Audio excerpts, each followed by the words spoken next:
The next question, Lamin Jame from Gambia but living in Italy, he says, my question is it allowed to give charity to non-Muslims? I am in Europe and I see a non-Muslim family struggling to make both ends meet.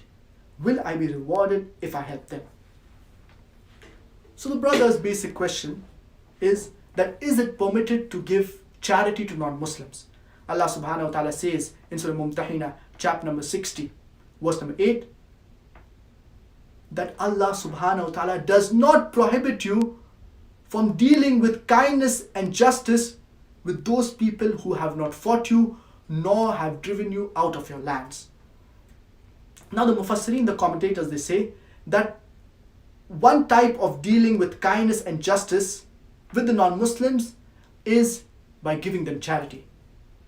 It is permissible for you to give charity to the non-Muslims if you see a family struggling, so then you can give these non-Muslims or this family charity, that is sadaqah.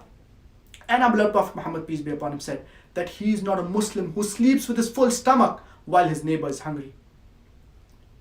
And the neighbor includes the Muslims as well as non-Muslims. So you can very well give them sadaqah, that is charity.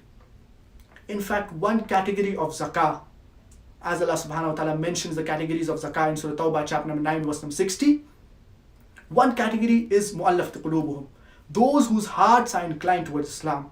So if you see a non-Muslim, his heart is inclined towards Islam, he wants to accept Islam, even he can be given zakah. Normally zakah cannot be given to non-Muslims, but one category of zakah can be given to those people, those non-Muslims whose hearts are inclined towards Islam.